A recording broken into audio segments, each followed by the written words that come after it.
I'm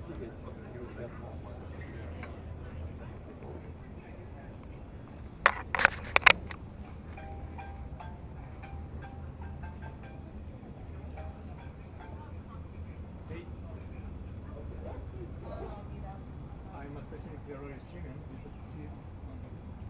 Check the front page. I'm gonna this one is used for streaming. So, okay. One different, like something else. Like this, maybe. Oh, because otherwise it's.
Okay, that's yours. So let's don't take everything. Looks like everything.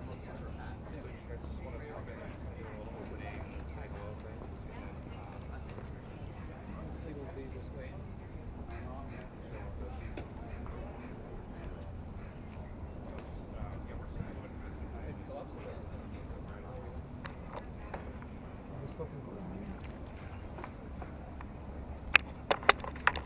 Do you take pictures? I was just seeing if the 360 could work, and the quality is actually pretty good. It's just the latency is like it's like 20 seconds. Yeah, it's about that. Yeah. But you don't like it good for Yeah.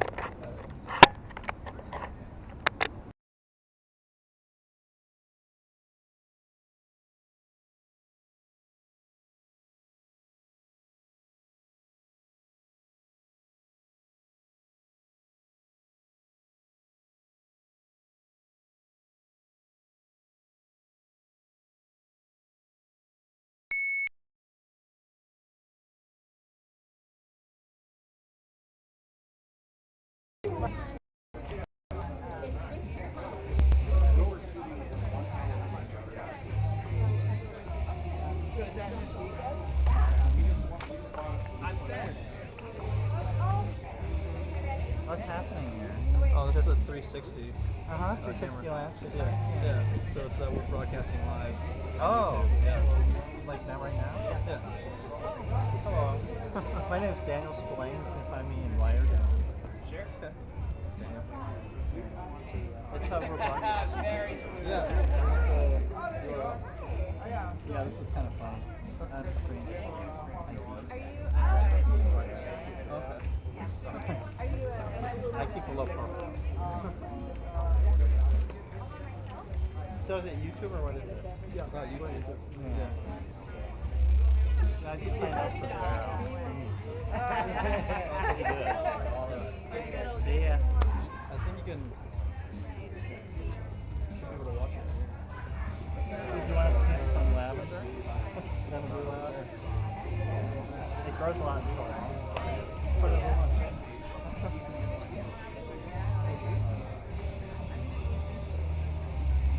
Yeah, that's. Yeah, this one's pretty good too.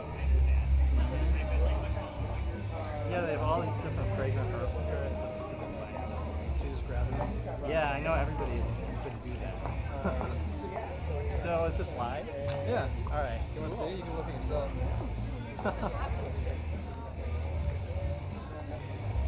I pick it up in the morning. See you guys in there?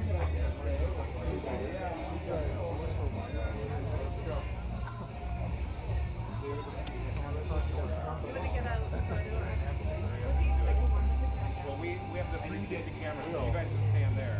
We'll get you too.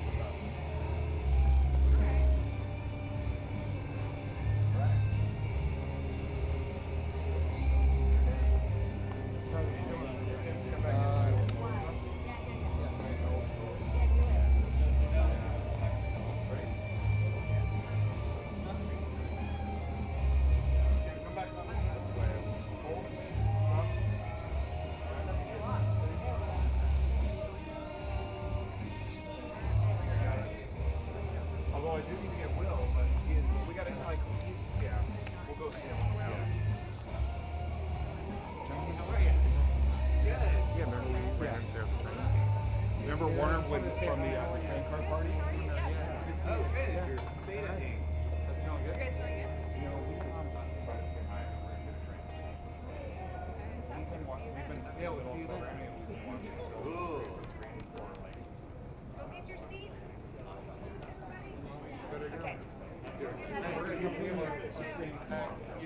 We're going to watch our own stream.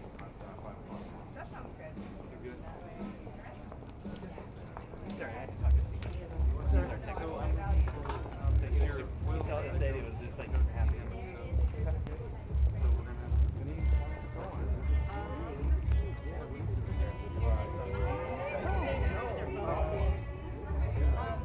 So right here we have the different program, and we bought it so we can put it in people's hands. So if you want to, we were shooting video out of the box for 1 hour.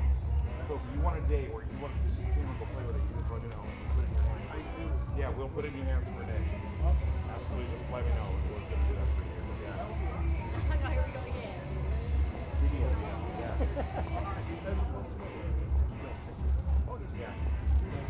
It does 360 still. And time lapse. Maybe a part Yeah, just let us know. We're gonna have to just, like, take it out for the day and just go play with it. No, just whatever next week, next month, just call us and go, hey, I'm gonna take a day out Saturday or Tuesday or whatever. Come to the office, pick it up, we'll go play with it. Yeah.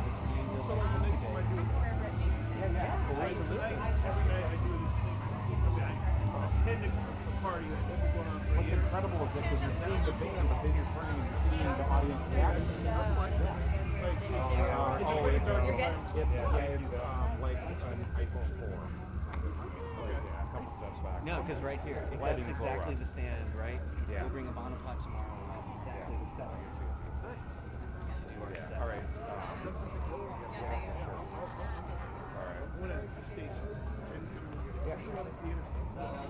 I'm on the board of the theater. Okay. Hey, go get your seats, everybody. Offline. No, it's been running for 20 years. Let's just move it. About Okay. 10 years ago, so it's like bringing Okay. it back. You want to plug this or? But just whatever's good time. I'm sure you could just move. You might need tickets.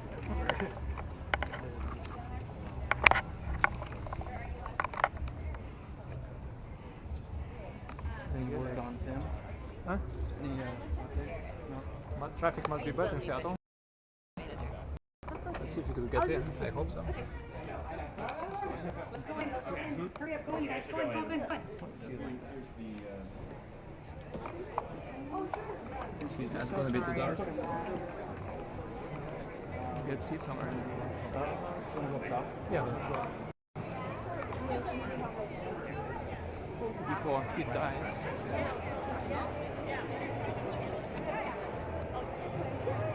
Let's go for there. I'll be a party. Yeah, I'll send you the marquee. Just, you know. Oh, sorry, really? I just went there.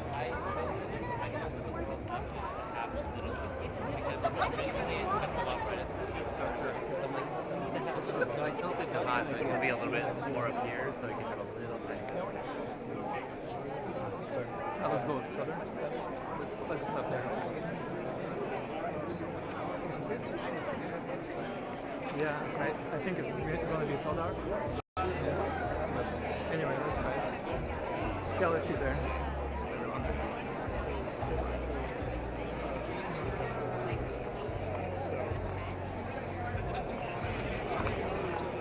Looks like a nice spot here.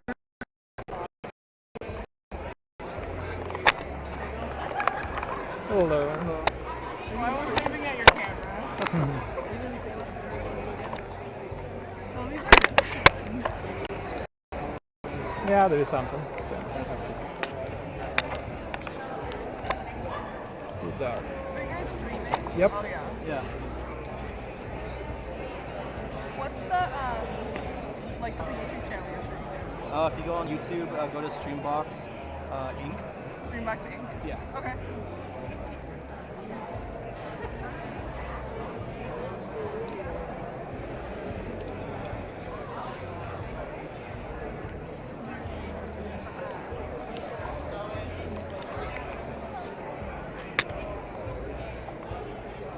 We need a taller stand. Right there?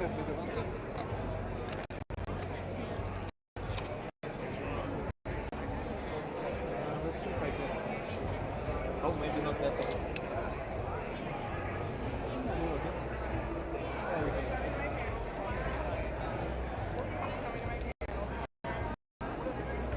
It's actually not bad.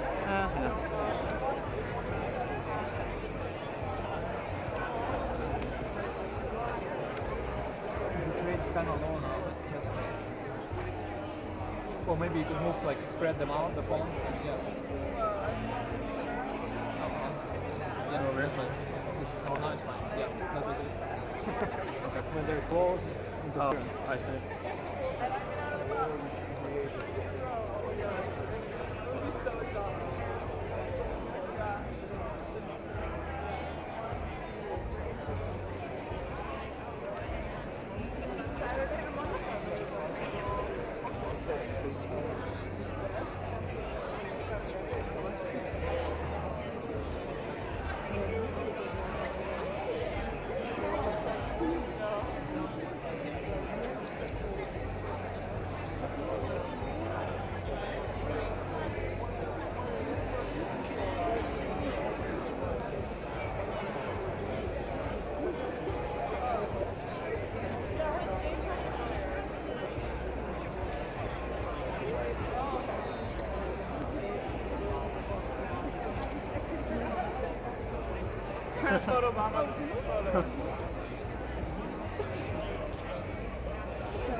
Huh?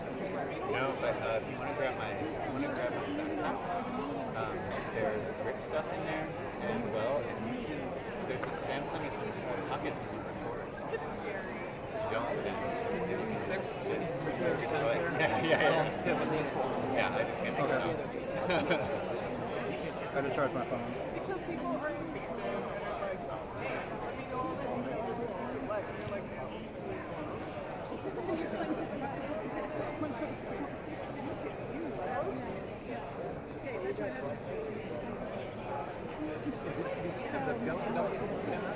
Yeah.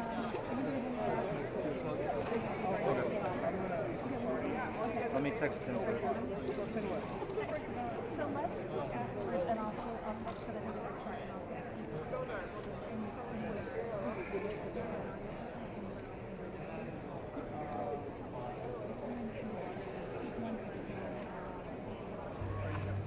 capturing your 3D form if you don't mind. Go for it. Good evening. Good evening. I'm Dr. Ng. I'm Dr. Owning. We are the Vis-a-Vis Society. We'll be sort of guiding you through some of the experience tonight. There's already been a lot of excitement and other feelings involving technology and the future. We just wanted to let you know we're about to start the program. You can just sit back and relax. You won't need any additional technology for this first part, and then we'll be doing some live experiments where we'll guide you through playing with your cardboard and other technologies at that point too. So don't worry about any problems in that before the show. And then we'll see you in a little bit for some live experiments. Thank you.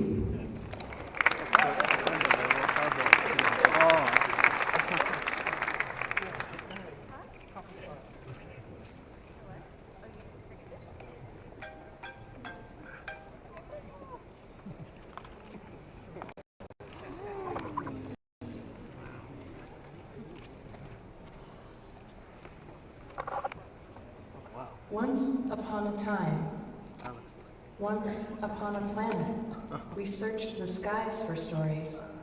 We laid back, looked up, and traced our shared experience in the stars.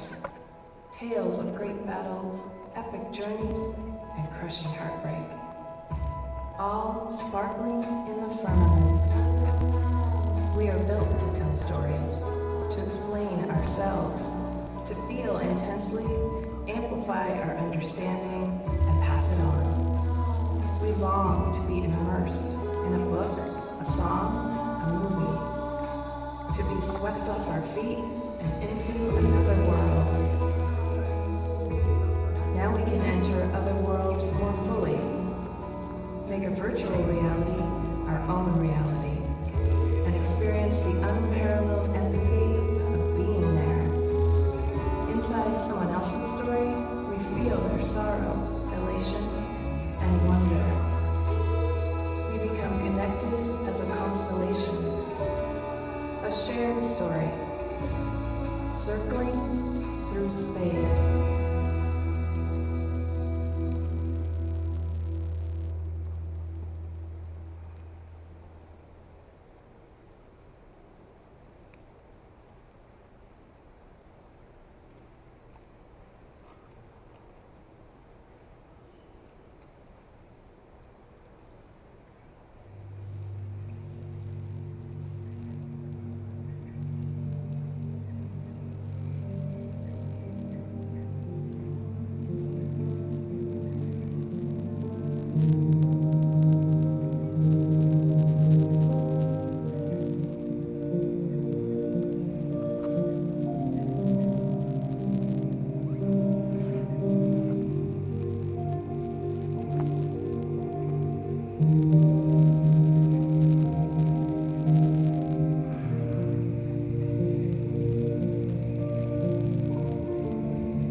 We believed this would last forever.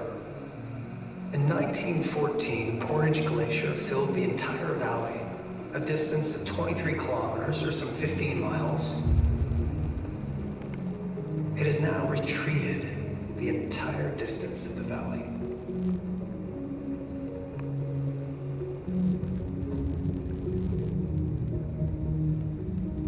The Arctic is ground zero for the dramatic climate changes happening all over the planet. These are the Berry, Cox, and Cascade glaciers. 100 years ago, all three glaciers converged at this very point, bridged by ice hundreds of feet deep.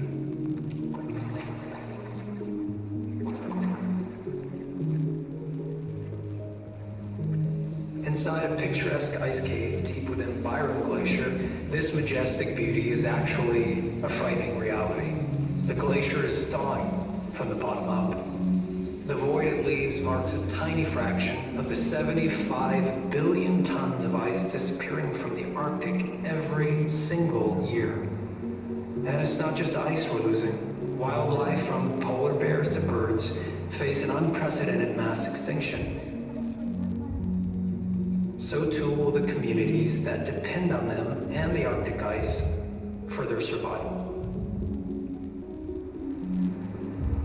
Science shows that this drastic change our climate is largely caused by the extraction and burning of fossil fuels here and around the world. Exploiting offshore Arctic oil and gas reserves would further fuel climate change, unleashing 15.8 billion tons of carbon pollution into the atmosphere. The threat is real.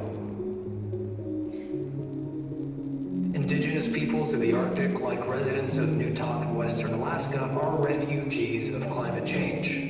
Their traditions and culture are being disrupted, pushing them to decide when they should leave the lands they have occupied for centuries for safer grounds. The land is eroding away.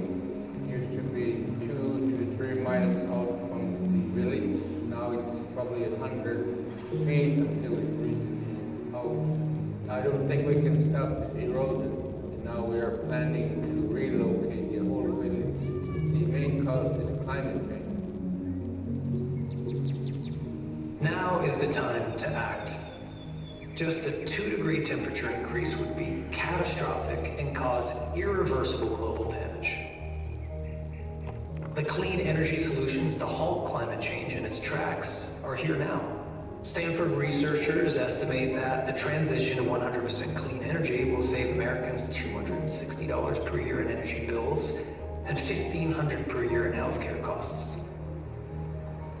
The dirty energy status quo of the 20th century has faded into the past. We are moving towards policies that reduce our reliance on fossil fuels, promote a movement toward clean, renewable energy, and protect our planet for generations to come. You are the thought leaders. You are the change agents. You are the decision makers. Join the global movement. Stop at nothing.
Que en 59 era necesario, porque estábamos viviendo una tiranía, un gobierno títere de los intereses de Estados Unidos, cosa que el señor que estaba en el poder, de Batista, incluso había perdido hasta el respeto del gobierno americano, porque era demasiado, vamos a decirlo, demasiado malo.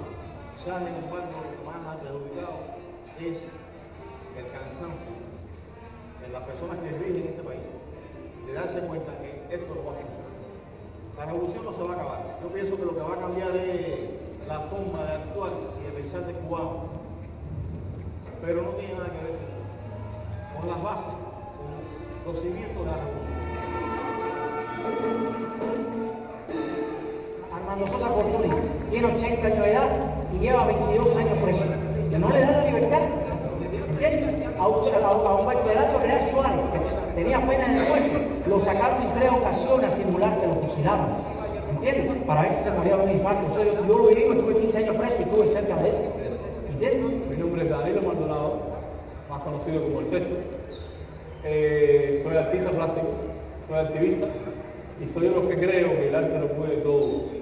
Mi opinión sobre esta visita de Obama está bien clara, ¿no? Yo veo como reconocer a un gobierno asesino, como lo es, como cuando le digo. Yo pienso que el pueblo de Cuba debe estar agradecido del gobierno del norte, que ha acogido a millones de exiliados, ¿ves? Y por eso los cubanos incluso se van para allá.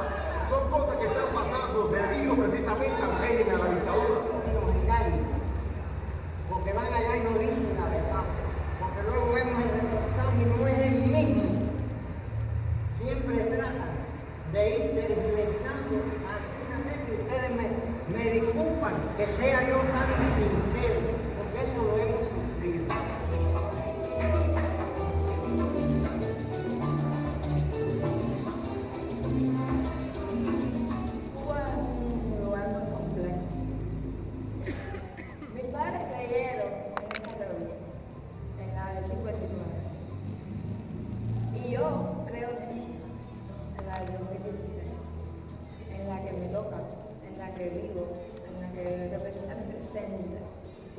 a Obama, que esté en Cuba, que estén pasando todas estas cosas entre Cuba y los Estados Unidos, es algo muy importante y que va a garantizar un desarrollo económico posible para nuestro país, si realmente llegan a consumarse los cambios.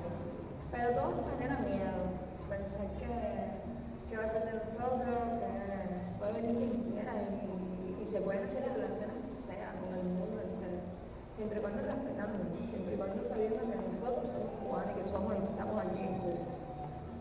Creo que 50 y pico de años ha sido suficiente tiempo de estar cercanos. Creo que ya es el momento de explotar nuestras riquezas, que no es más que nuestra cultura, lo que somos, que somos. Y si eso les interesa a todo el mundo, pues bienvenido al mundo.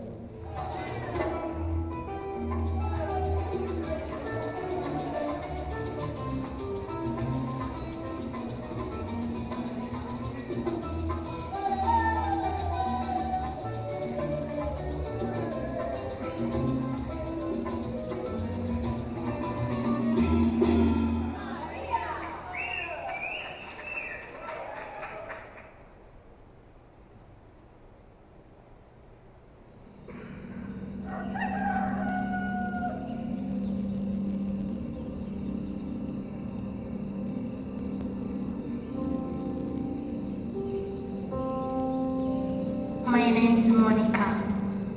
I'm 10 years old. I live near Mount Kilimanjaro, near the border with Kenya and Tanzania. I live here with my mom and little sister. My father left my mom. I don't know my father. In the morning, I go to fetch water. I have to walk very far to the water.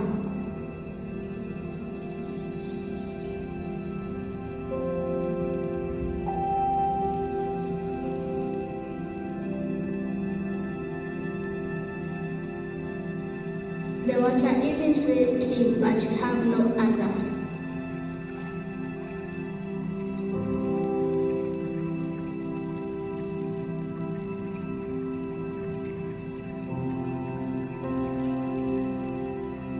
The water is very heavy.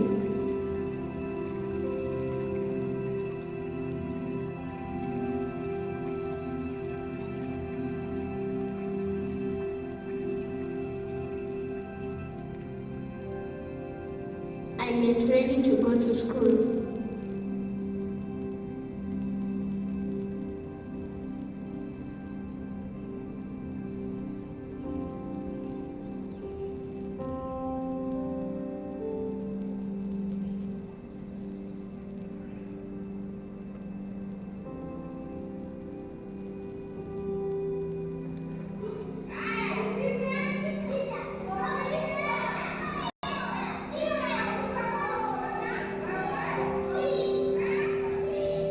I want to be a teacher when I grow up.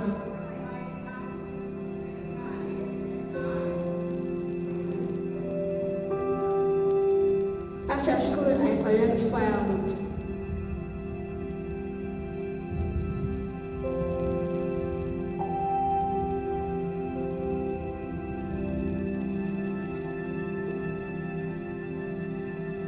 I like to cook with my mom, but there is always much smoke from the fire.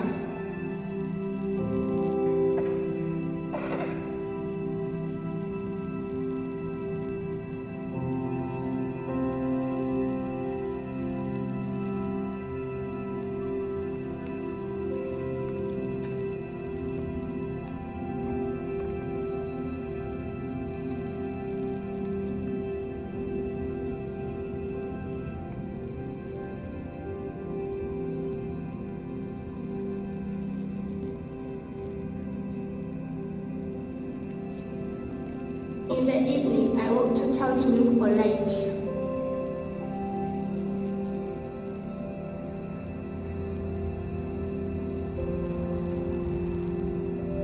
We have no electricity in our village.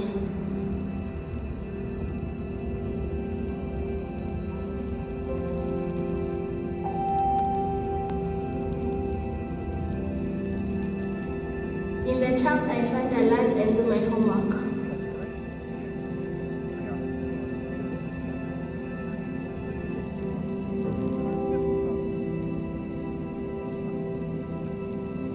If a man moves me a lot, I will find another light. I'm determined to work hard so my life will be good. Thank you.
We also spend a lot of time looking smaller, going into the microscope.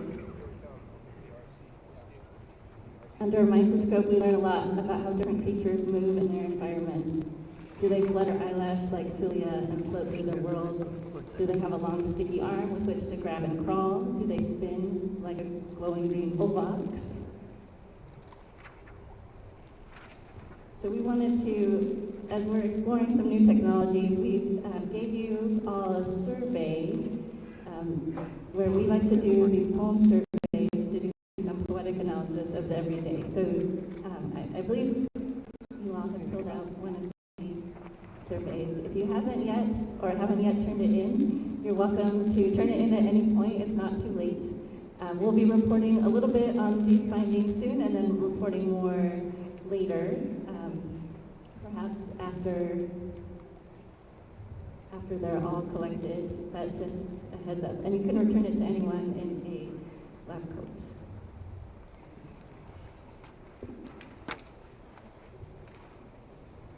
So we're just we're giving people a little time to work out their technology.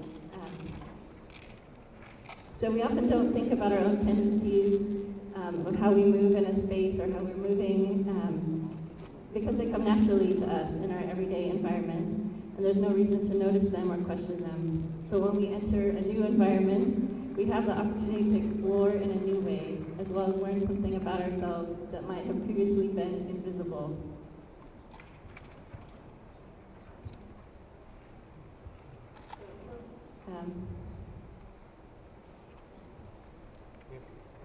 But tonight,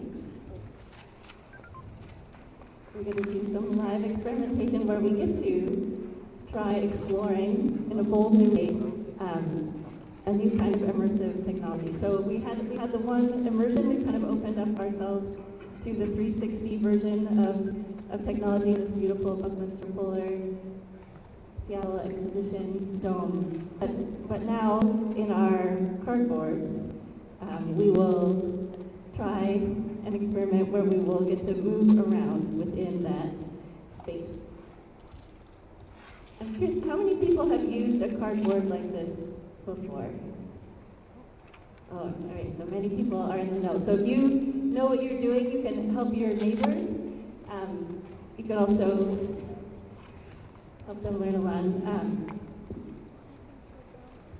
Yeah, Dr. Auning's going to do a little demo for those of you who haven't quite figured out how to work your machine. We love how tangible these cardboards are. It's a really satisfying. Let the Velcro guide you. Let the Velcro guide you, and just open it up like so.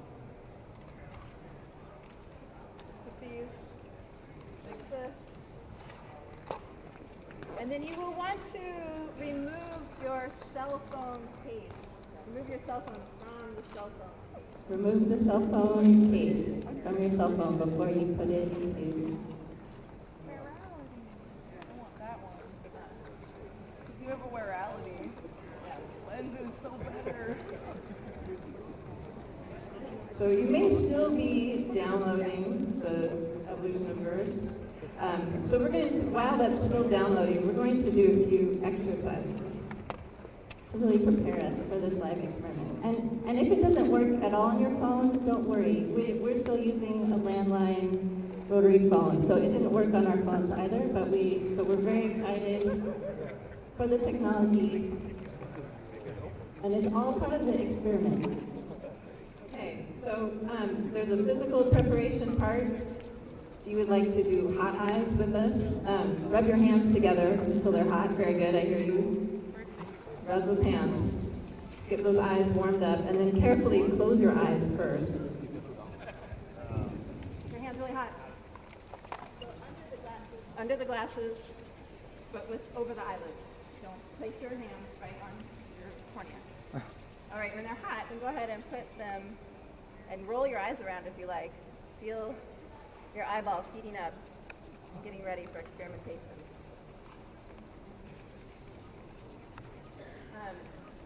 Some of you may still be doing hot eyes and getting some hot fingers, but you can also do some finger wiggles. Wiggle your fingers. That's all you need to do. So this next exercise, the wingspan elbow check, 360 SSS, slow spin for safety, is an important one. As you enter the immersive world of your cardboard, you may feel like moving around, but before you put it up, we encourage you to check the space around you. Check in with your neighbor. So go ahead and pretend like you're holding your cardboard up to your eyes and do a little wingspan check. See how you go. You may want to tuck those wings in. Yeah, so just, if you're very close to your neighbor, yeah, you might have to be more sparrow-like, less eagle-like, but then you can, because it's about both environments, both the environment that you will be experiencing, but also your tangible body. And another way to have awareness of neighbor, Dr. Inc. and I have found in the laboratory, one method is holding hands. So you could reach out and hold hands with permission with your neighbor, just to check in and see that they're okay. And do perform an obstacle check. So observe the area around you. We do not encourage that you stand up and move around in this immersive environment, but we have noticed in the laboratory that people do this, so please check the ground in front of you for handbags, pillows, stairs, other stumbling objects. So there's also some mental preparation we need to do. First, the buffering breathing meditation, or BBM. Perhaps you're aware of this technique. Let's all just take a moment to breathe in deeply through the nose. Breathe out through the mouth. Breathing in, there's buffering. Breathing out, there's buffering. And the buffering dance is perhaps you need to have a more embodied buffering waiting experience. The buffering dance can be done seated, and you can be engaging the buffering breathing meditation while moving your hands in a jazzy way. You can mix it up. You can kind of do it in your own style. Just because there's buffering doesn't mean nothing is happening. It's an opportunity for and finally, with technology, it's an experiment. It may fail. There's a job that you still have to do, even as things are failing. You are the anthropologist at the disco. We call this the 8D technique, aka I'm seeing you, but I'm not seeing what you're seeing. So maybe your phone won't take the app. Maybe your phone won't download the film. You can be the anthropologist at the disco and watch others watching.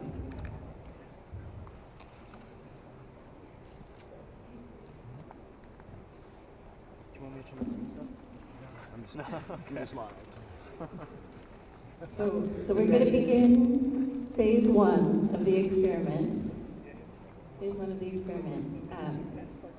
So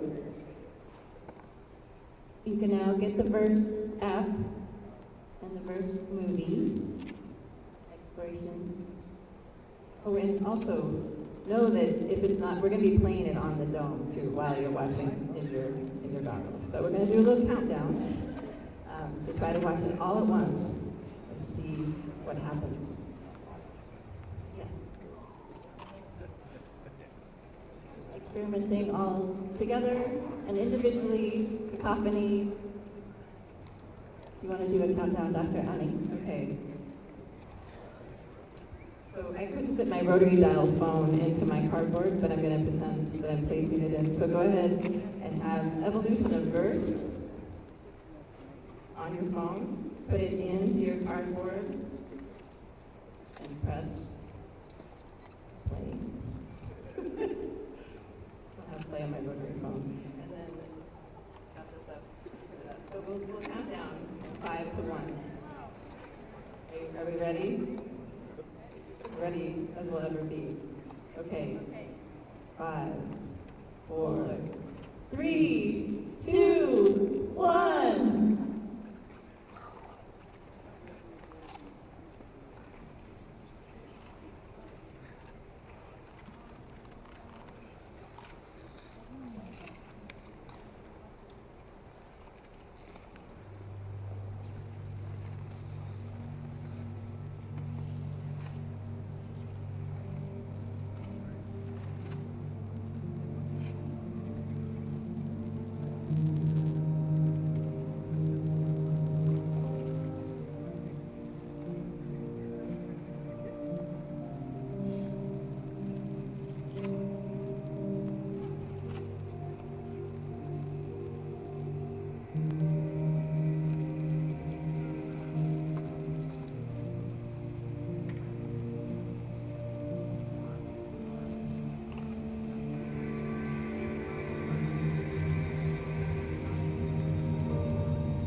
thank you for engaging in that live experiment. Next we have a So Very Alive experiment. This will be our last experiment with the cardboards. So there are two groups. Perhaps you remember this from science class, where there's a control group, who gets nothing. And then there's the experiment, the other group. So group one, some of you have an orange chevron on your cardboard. So if you have check your cardboard, it should be, let's see, should be here above Vulcan. So if it's orange, you are going to log on to the Wi-Fi and open up your YouTube app and search for Riot, RYOT 360, Susan Sarandon, Refugees, Episode 1. The rest of you who don't have an orange chevron, you guys just need to relax and continue being anthropologists at the disco. So there should be about 40 of you that are in group 1 with the orange chevron. So go ahead and open that up, and we'll start that at the same time, and we'll play a different video on the dome. So while you are, so group 2, your only job will be to look up. You could also look around. And remember that when you are in the cardboard, you can look up, down, around, behind you, all around. And if for some reason it seems to be stuck in that, if you're looking through, you should still be able to, even if the image is still, you can still explore around. And if for some reason your phone isn't allowing you to pan around when you look, you can also use your finger to move yourself through that space too. So for those of you who are exploring in group 1.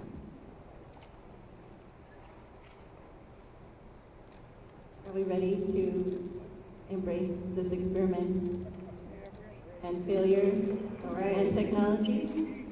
Excellent. All of it. Okay, in this dome. Should we count down again? Yes, right? Okay. 5, 4, 3, 2, 1.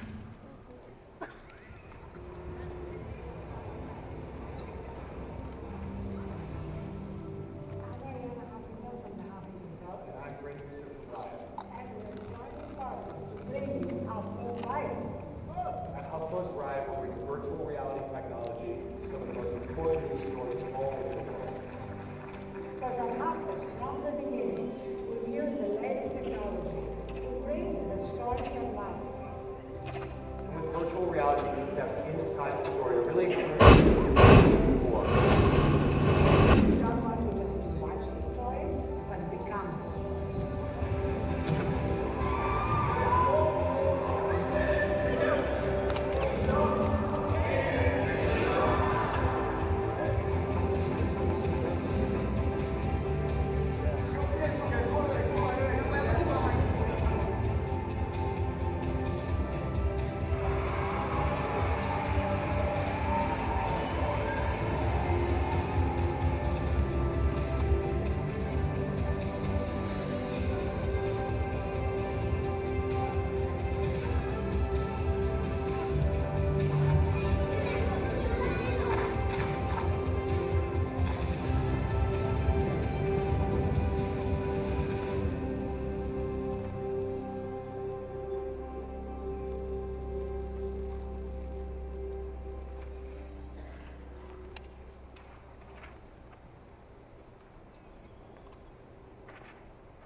We all recovered from experiment number 2. We're looking forward to hearing from you after the screening. We'll be tabulating the results from the survey. We would also love to hear personal feedback from group 1 or group 2 about how this experiment went. But first we have a short report, just a quick core sample from the surveys that have been turned in.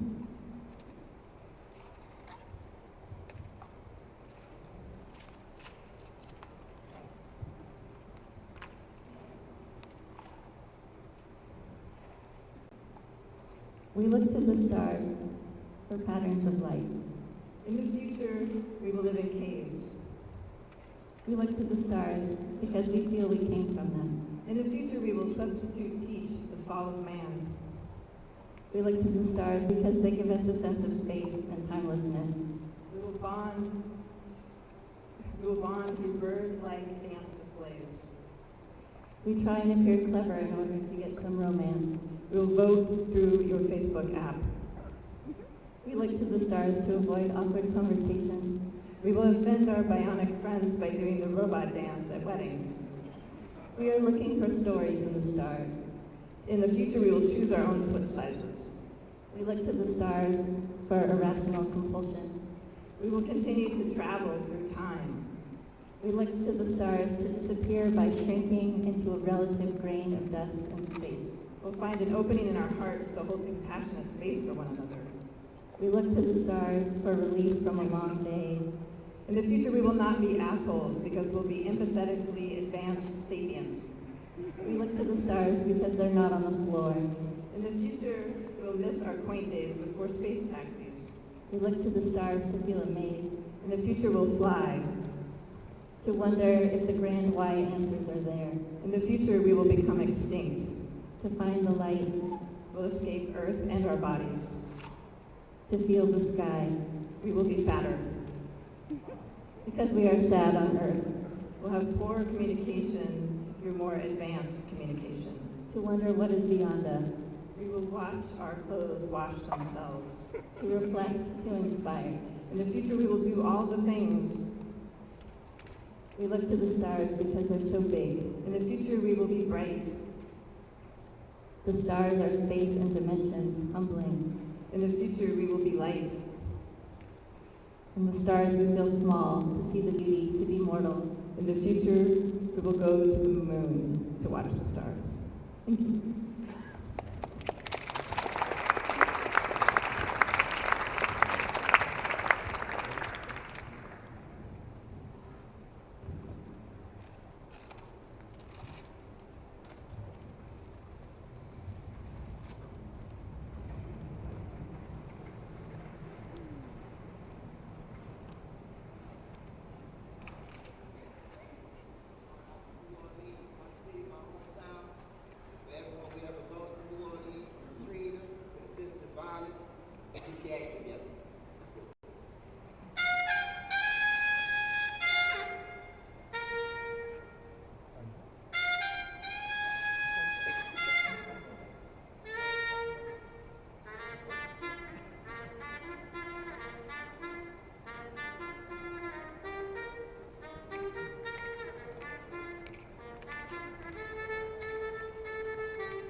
New Orleans is one place, culture is beautiful, and something every tourist probably want to come see at least once in their life.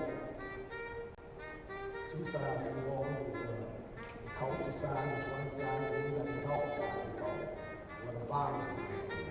But New Orleans, again, I wouldn't trade it for the world. I would anybody that's been anywhere around the world, no matter where you go, they always talk about New Orleans. I'm addicted to New Orleans.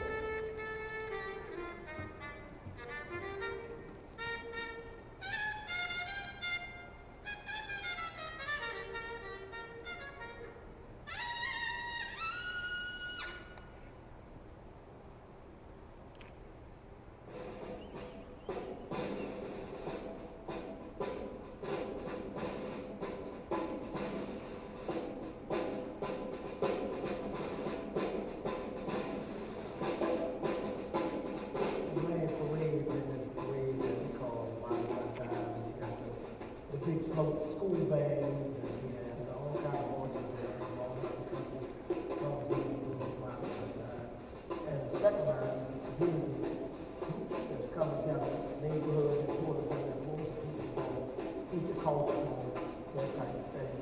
The second line is from our heart.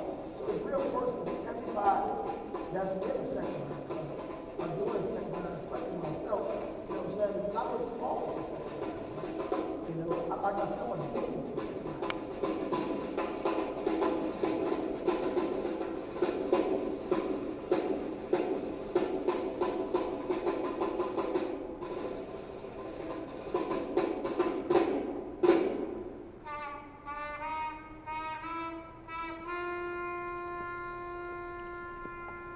You know, man, every time I see the cemetery, I stop and look because I lost my son, never dear to my heart. You know what I'm saying? A piece of me that I'll never ever get back.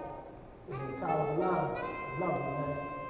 You know, I miss you, and the sensitive violence of act of violence that happened, man, the non-violent, got gunned down in a major way. So I took it upon myself to say, man, we need to pull the presidents together to make a statement to show them that if all the presidents can come together, you know, the body should be able to come together. It's a real strong message to show that it can be done. It can be done.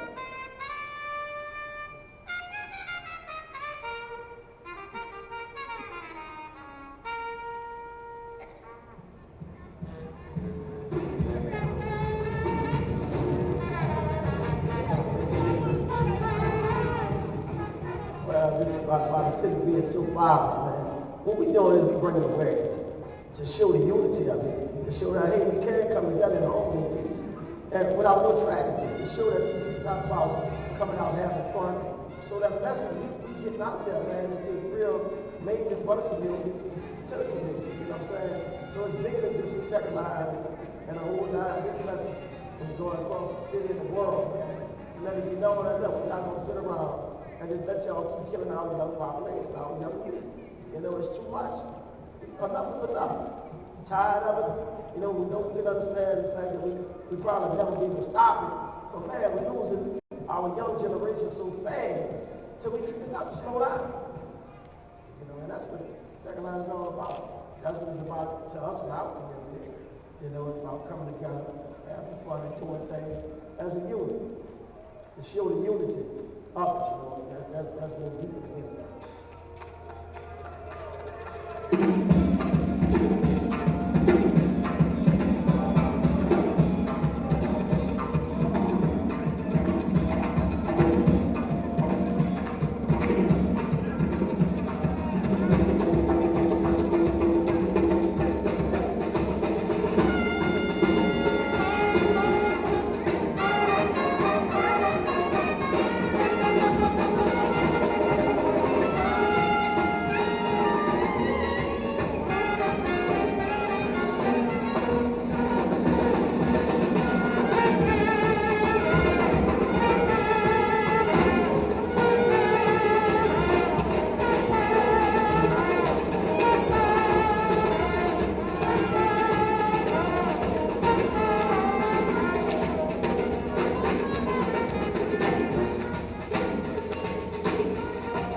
This is Nogales, city divided by the border fence. To the left is the town of Nogales, Arizona. To the right is the Mexican city of Nogales, Sonora. For a long time, these two cities were referred to as one community, ambos Nogales, both Nogales. Today, the fence divides them. You can see it down there, that long dark line. The red dot is where our story begins. That's where a Mexican teenager was shot and killed by a U.S. Border Patrol agent in 2012. The boy was in Mexico at the time. The agent was in the United States. He shot him through the fence.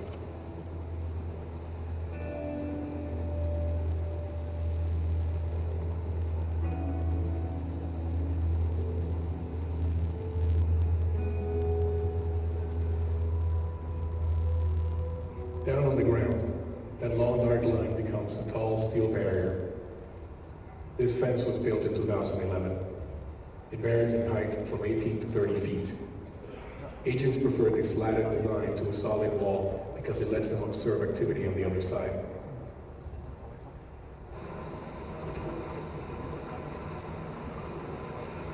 Border security has been a priority in Washington, and funding is sharply increased.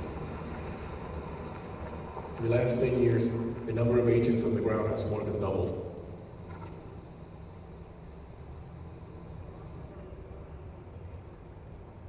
The drug cartels on the Mexican side play a game of cat and mouse with these agents.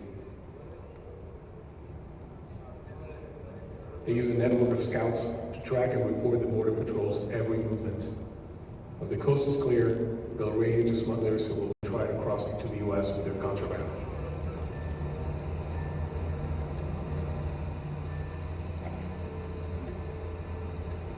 On October 10, 2012, Border Patrol agents and local police responded to a call that two smugglers were trying to climb the fence back into Mexico after delivering marijuana to the U.S. side.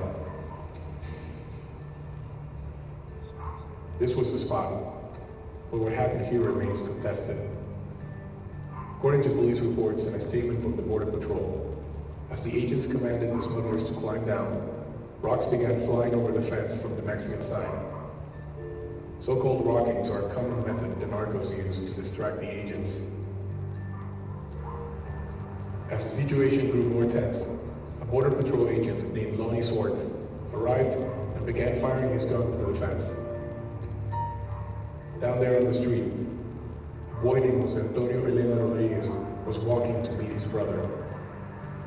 Agent Swartz shot him 10 times, killing him. All the shots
They say he wasn't throwing rocks.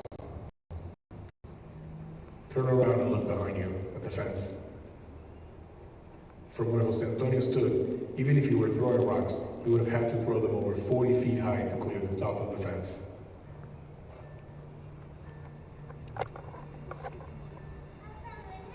This is Jose Antonio's paternal grandmother, Taide Elena. She lives in Nogales, Arizona. She's a U.S. citizen, having legally immigrated here 20 years ago. Like a lot of people in the area, she has family on both sides. He was in his country. He was walking on the sidewalk in his country, in his city. Entonces, cuando tú sientes en carne propia, when it's your own flesh and blood, eso that is when it changes the way you think about the border. te cambia tu manera de pensar sobre la border.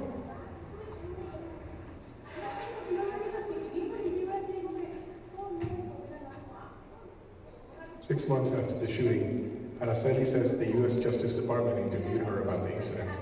The family received no further word for the next 2 years. The fact that the agent had been on U.S. soil and the victim on Mexican soil put the case in a kind of legal limbo.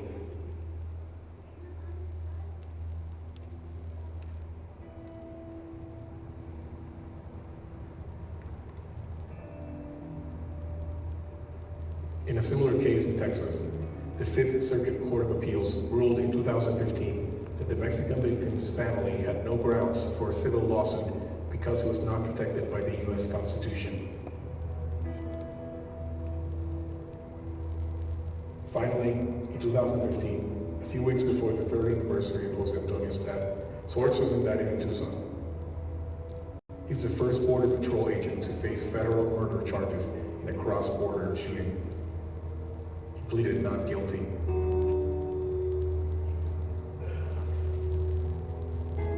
Araceli was given a temporary visa to attend the hearing. It was her first time in the United States. Her son, Jose Antonio, never crossed the border.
Dear Lord, thank you for your healing grace. Help me to do the work you have purposed me to do. I'm trying, Lord. We are all trying. Please, heal this land. Close these deep wounds.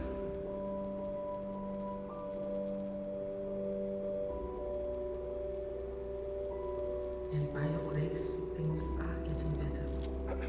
It is starting to resemble the old Liberia again. The markets are reopening.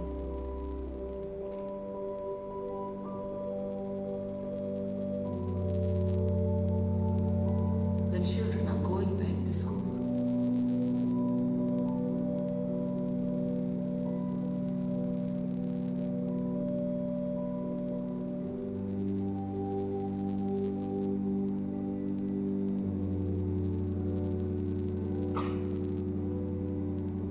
I hear again the sound of men walking and children playing. We are surviving.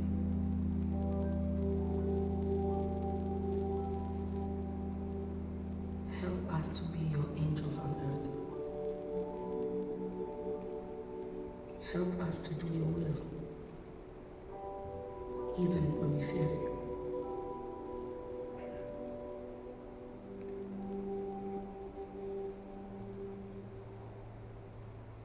I remember the fear people had of me.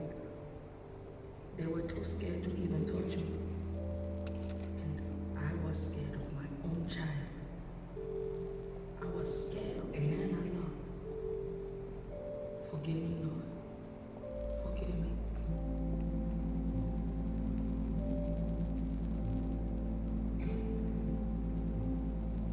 Lord, you were with me from the beginning when I became single. I couldn't eat or drink.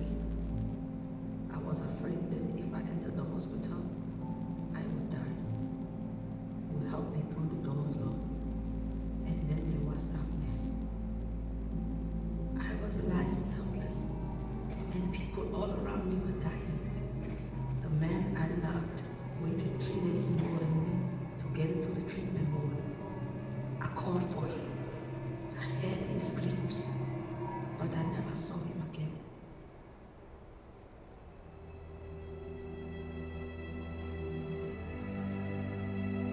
You brought me back to life. You raised me from the dead. Thank you for making me a phoenix, for being born again.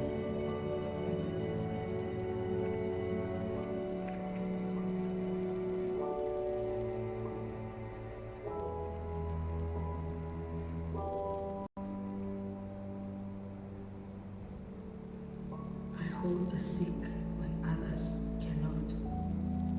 I try to comfort them. The sickness cannot touch me. For others, I hold them when you raise them up for me.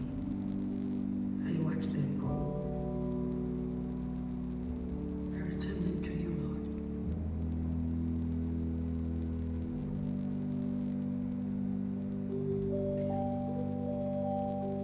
There are many orphans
give me that look.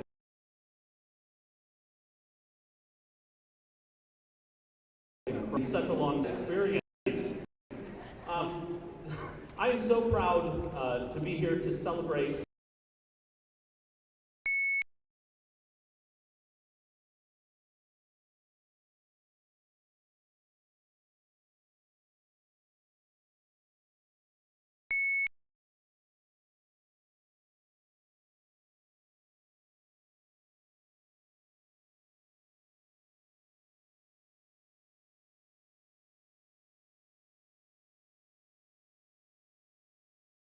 years.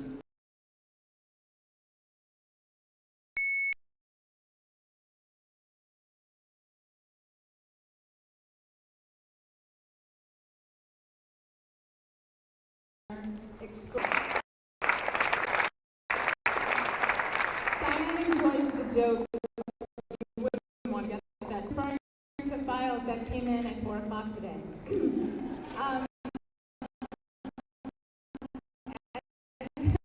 Yes, year has been absolutely amazing. I don't know if you noticed, but around this room there are 12. That's 12 projectors.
But I've been enjoying so much working with Vulcan Technologies. That's because Brookfield has been an incredible partner in this. He's been willing, yes.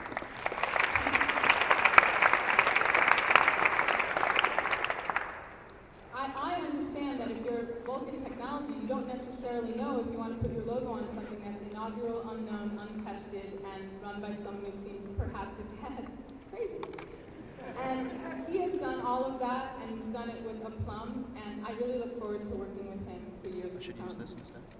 I also have to thank Jamie McMurray. I hope Jamie's in the audience, or he might be setting up the party because he's always working.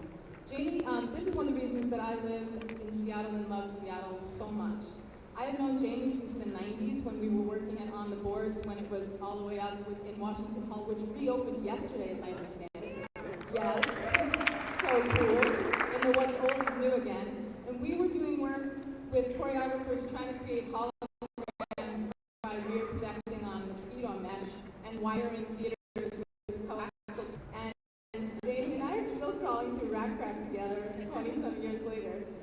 Without Jamie, this festival wouldn't have happened either. I'm so sorry, but I really have to thank all these people. Unbelievable. Norma came on, yes. Helped us get in touch with all of the sponsors who are part of this festival. And now a big sponsor, OmniSpace. They are the projection geniuses who made this happen.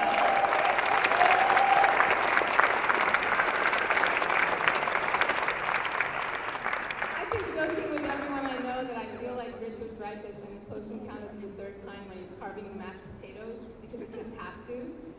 And somehow, I knew that I wanted this to happen in the Dome because the idea was not everyone understands what VR is, not everybody feels it's accessible. Many people worry that it's only an isolating sport. And I knew that I wanted to lay down in here and have people be able to see what immersive projection might do. That maybe a framed, safe story is not the future for me. Maybe it's in addition to what we do. And so the way to do that is to have this kind of projection. You can't do it without these people, but the fact is, I met Rai from OmniSpace at the NAB.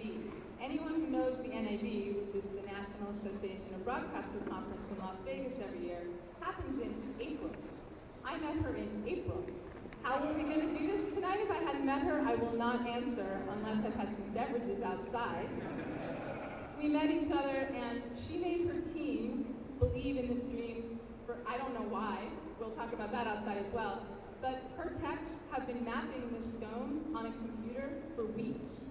And I don't know if you know this, but 1962, this is modeled after the Buckminster Fuller Bucky Dome. I feel like Buckminster Fuller would be very happy right now. I feel that when you're doing something that is not seamless, I don't know the opposite of seamless, seamful. There are still some seams, right? But the seams are mostly still in the footage because what these guys have done is absolutely out of the park, stunning. And they did it, as you can see, they had to jerry-rig and shim in order to make this work. So thank you so much to the team from OmniSpace. We're going to have so much fun.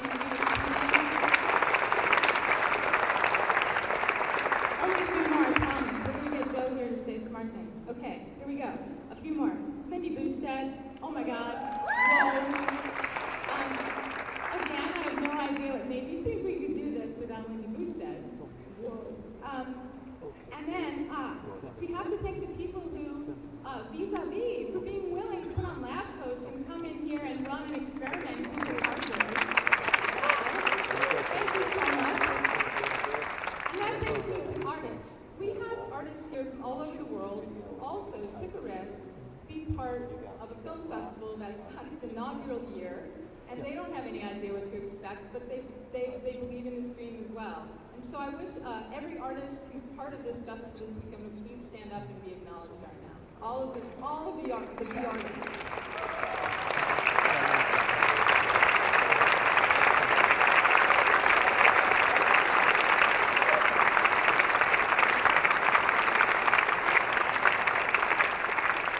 I also need to say that there's a special thank you to Kim Boyner, because Kim introduced me to Rai at the NAB, and Kim has been racing around to support SIFFX and this dream, and she just met me this year, and so I just really want to shout out to Kim. I think I just saw you over there. Kim, thank you so much. Yeah, it's a good idea about fixing that. Derek Mazzoni, thank you for DJing tonight. He'll be outside DJing. And of course, I thanked Vulcan, but I also need to thank all of the other sponsors who also risked their brands and their reputation to support something that they're not quite certain what it is yet. So thank you so much to them. Okay. Yes. Okay, I missed so many people, and I'm so sorry that I missed you, because I'll be on different stages over the weekend, and I'll make up for it all weekend. But now I'd like to introduce Joe Chen. I was at USC this year to go to a conference. I've been to many, many conferences and festivals, sort of shopping around and thinking, where are the really important ideas? Who's framing this dialogue in a way that seems meaningful, that doesn't seem so technology forward, that seems to really regard and respect that it's time for the art and culture to be pushing, for the content to slave the technology rather than the other way around. And for us to have a creative technologist who is also an artist is really, I think, a perfect thing for opening night. I heard Joe speak on a USC panel that was framed as a discussion about the business of VR. It was at the Marshall School of Business. But when he started to talk, what happened for me was, oh my God, I wish I could work with that man. He is someone who understands art and artists and what we're doing, but he also understands what this moment is all about. So without further ado, Joe Chen.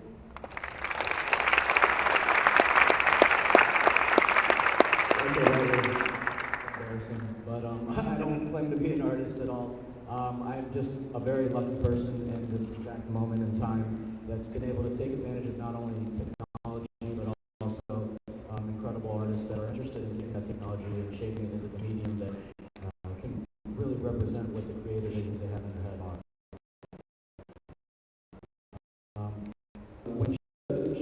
When she told me about her plans, I thought that was crazy. I can't believe we're going to try to pull that off, but let's try it. And worked pretty well, I think, considering what we were able to provide. She asked me to take stock of my impressions, given that I've seen Evolution of Verse and Waves of Grace probably individually over 100 times, like literally 100 times in the process of QCing and posting, and just watching it, compared to the experience on the Dome. And they're fundamentally different, obviously, but there's each has its own positive and negatives, I think. It's hard for me to describe it because at the same time there is this amazing collective moment where we can sit next to somebody and point at different spaces and different things that we're each individually paying attention to. And I think really that's what we strive for when we create content either in 360 or specifically for VR, is that sensation and that opportunity for ownership, that opportunity that each individual member of the audience gets to capture for themselves what that experience means. That the director is no longer really driving into this sector or that shot or that frame, that they're setting up this environment for each individual person that's going to look at their own story and then ultimately share that story with somebody else, knowing full well that that story can probably never be replicated again, that it's possible to. So thinking about that, looking at the Dome, the first piece was Evolution of Verse. Actually the first piece that Verse ever made way back when we debuted that, I think, almost 2 years ago, about a year and a half ago. And it's funny, every time I watch that in the headset, and we still do watch that in the headset pretty often, it feels completely different. This felt like it was definitely more detailed. I love the ability to see the materialization of all those hard work hours of VFX and CG that went into creating those shots. But for some reason, I was analyzing them. I was looking at how the train turned into birds, the birds turned into rivets.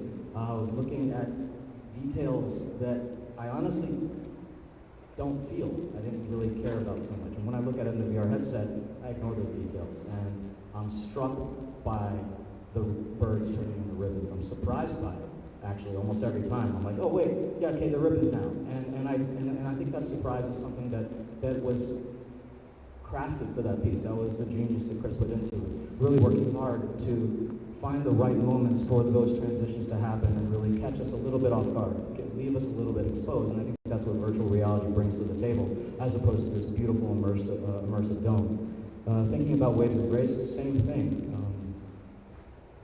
Amazing detail, but specifically one of the shots towards the end, there's a burial scene, which I don't know if you guys fully process that, because you see it and it's there and it feels distant, but you watch that scene in VR and with the VR headset on, and you're standing there as these pallbearers walk right in front of you, and they have their hazmat suits to protect themselves, and they're about to disinfect the whole scene. And oddly enough, the DP and the DP was a pallbearer in that scene.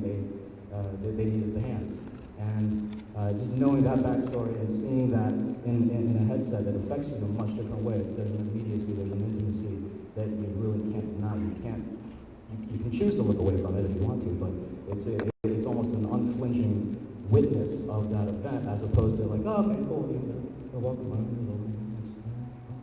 It's a cool shot. It seemed to lack that for me. But again, each medium I think has its benefits, and so I think that's really what we're trying to explore, not only in the dome projection, but also in virtual reality and 360, whether that's YouTube or Facebook, scrolling around on your phone or putting on a complex VR headset. Each one of these has its own details that you have to work through, and ultimately it's the collaboration between technologists and artists that are going to tackle some of those challenges. And myself, I'm a tech guy. I come from a tech background. Again, I don't plan to be an artist. I'm lucky enough and maybe dumb enough to have walked away from Oculus to go work with a bunch of crazy directors that thought VR was going to be the next great medium, and argue with them, and get into major fights with them about what you can do, why you should do it, and ultimately I think it's those types of conversations, those awkward conversations, those conflicts, those things that, quite honestly, it doesn't feel right the first time you do it. Those are the things that are ultimately going to progress the medium to a point where it can actually start, it can actually begin to mature, not even start, like it's not nowhere near mature, but we can actually start getting down to the meat of making this a legitimate medium as opposed to the gimmick, the gaming device, the whatever the press wants to write about this particular week, quite honestly. To that, Seattle, I mean, when Sandy asked me up here, I think when I think Seattle, I mean, there's so much technology. It's literally a center of gravity for technology. It's Seattle and Silicon Valley, and Seattle having so much artistic background as well. I think there's a great opportunity because you go to Silicon Valley, and quite honestly, if you've been there, you know the environment. I think you're uniquely set up to have those types of hard conversations. And to anyone that's going to have those hard conversations, those awkward conversations, I invite you, don't shy away. Just because the first time you meet a technologist as an artist, they have no idea why you're asking for what you're asking for. And vice versa, you meet a crazy artist as a technologist, and it just doesn't make sense. Why on earth would they want to do that with their tech? Wait for a minute. Wait a beat. Think about it. Come back to it. No, eventually becomes a yes. And that's when we can hopefully make something that breaks someone's heart, makes someone fall in love. And that's what we try to do every day at Burst. And so with that, I would love to open up another awkward conversation to you guys if you guys have any questions about how we've done what we've done and where we want to go.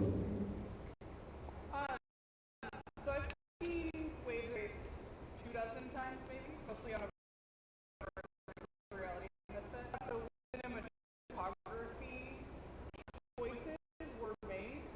I understand that there's a lot of switching and you probably know waves, but almost every shot is really even all the way around the viewer. So as you look around, you're basically the same distance from the objects around you in scene after scene after scene. Except for the wood chopping scene, which you couldn't see the wood chopper in this version, but it's great. He's very close to you. There's this very long bench of people and then like a vista, right? But none of the other shots have that kind of texture.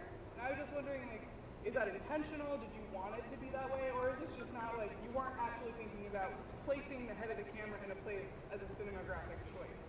So the director DP that shot that is Imran Ismail. He actually does a lot of the work for us with the United, in collaboration with the United Nations.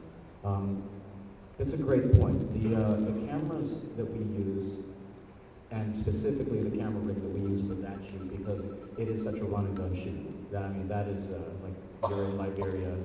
Literally, he's doing double duty as a pallbearer.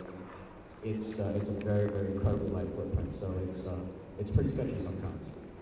There are limitations to that camera. You cannot get particularly close to it. However, you can push the limits. I want to say that if you look at the last shot where the Conti is right up close to you on the beach, she's about a foot away from the camera, and that is actually a shot that I know Imran framed specifically to make you uncomfortable, to challenge your personal space. And a lot of systems can't do that, so that's, from a technical background, that's the argument there. In terms of his choices, he does have quite a few challenging shots. I don't know what he was for creating such evenness, but I would actually argue that there are some shots that do provide contrast. And that's one of the things I always look at when I'm in edit, is contrast. I look for that ghost shot. I look for that uncomfortably ghost shot sometimes. And then to provide that claustrophobia with a bit of a release, in a wide open space. And that's where I think that courtyard shot plays potentially, whether it's the wood chopping version of it or the shot where the boy's flying the kite and it's backlit against the sun. I think the shot immediately prior to that was actually in a room with a very, very near grate in your face, and you shouldn't feel trapped there. So again, these are the shots that we're trying to craft. The vocabulary that we're going through right now, we're really trying to create spaces that elicit emotions, elicit certain feelings in a sequence moments that take you someplace. And that's, quite honestly, people argue, is it really storytelling now? I mean, is VR storytelling? Should we be trying to tell stories in VR? I argue setting up environments, and quite honestly, I don't really find that interesting, but great question. I was wondering if you were allowed to talk about, for these evolution of Earth, what was the standing budget to make that piece? I can mention that. It's that was actually the first piece we ever did. So as you probably may have done yourself, you beg, borrow, steal, ask every person you know, especially in a brand new medium where no one knows what on earth we're doing, right? I mean, we'll be the first to admit we have no idea what we're doing. Like, we make our mistakes, and that's the only way we learn. And if, quite honestly, if you're not making mistakes, then you're making the same thing over and over again, which is pretty lame. The overall budget for that, I want to say, was in the high hundreds of thousands. If we were to remake that again, it would be now, but we called in all those favors. It's time to pay the piper. I would say it's probably well over like maybe $1.5 million. The problem with that cost is that, first of all, where's the ROI? Who's going to finance that? The challenge with that was that it was completely VFX, completely CG, and that's all artist hours. So.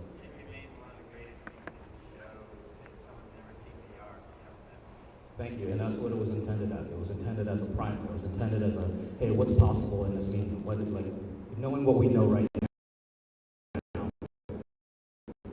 with this, and inspire more questions and other people to try their hand at it and to come up with even stronger works. Thinking back now, there's actually, you bring up an interesting point. Why does it cost so much? Or I bring up an interesting point in my head in response to that. This is one of the reasons we shoot in live action so much. Live action is fast. Live action is real. It feels real. Like honestly, even if we say somebody here sees us talking, says, "Hey, here's a $100 million check. Go and make a real-time rendered CG version of something that looks just like that." Can't do it. It's not possible. Give me 2 years, still can't do it. Not possible. I mean, this is what all of the video game companies effectively do. They get as close as possible, and it still doesn't feel right. You set up a camera. There's 2 360 cameras right there. Those will create a more human impact in seeing somebody in photography up close than any 8-bit like video game can. However, there are advantages for whatever we're trying to accomplish. Any other questions?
That's a great point, and one that's trying to work within virtual reality as a medium for storytelling. Or I think I mentioned it earlier, we still call it storytelling.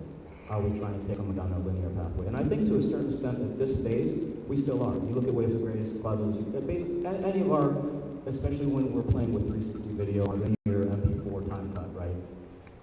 You're taking the audience somewhere in the sequence. There's some latitude, there is loss of control in the sphere. The way we describe 360 is that the audience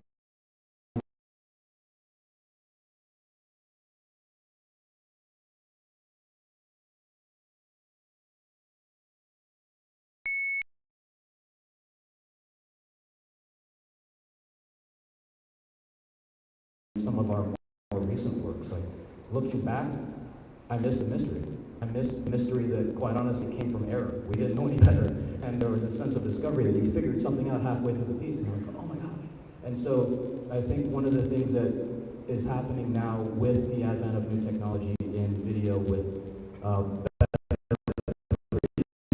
better control over the camera, I think that sometimes a director, or especially a new director, they may need it, but they may crutch on that. And they may try to retain so much control that they kind of rob the audience that ability to, that opportunity to discover the piece for themselves.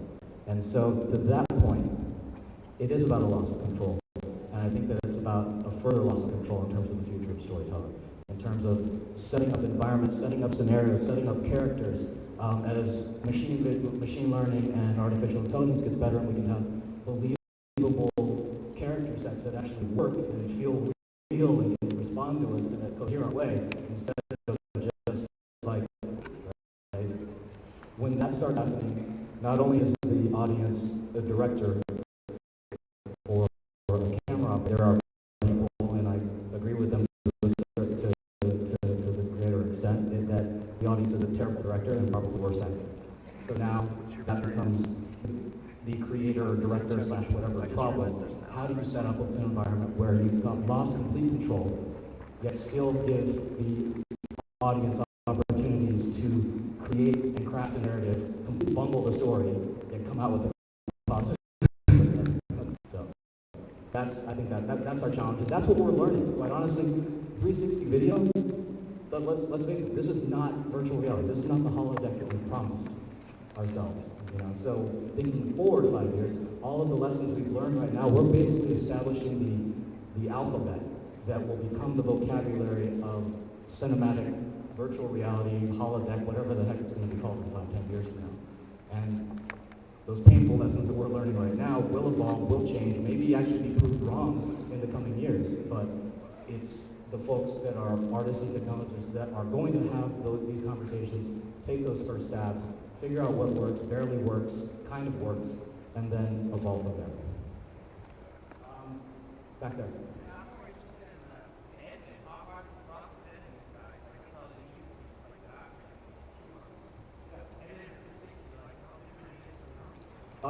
Quite honestly, right now it's a data issue. Data is hard. Like it's, at minimum, 4K, and anybody knows the 4K pipeline isn't particularly cheap right now. It's slow, it requires some servers, but the stuff that we're shooting lately now is 6K, 8K per eye, so effectively 10K. I mean, that's a ton of data, where it's actually cheaper and faster to send somebody with a hard drive than it is to, yeah. It's like we're shooting the Facebook rig about a month ago, the new Facebook camera. I think it was 2 terabytes a second. Yeah, insane. So yeah, I mean it's a major issue. And then going back through that, imagine doing your culls, like doing your selects. It takes forever, but that's the pain, that's the craft. The new stuff can be faster, of course. You can be a little bit looser with your selects, I guess. But if you want to spend the time on the craft, then you're going to be spending a lot of time in the edit bay.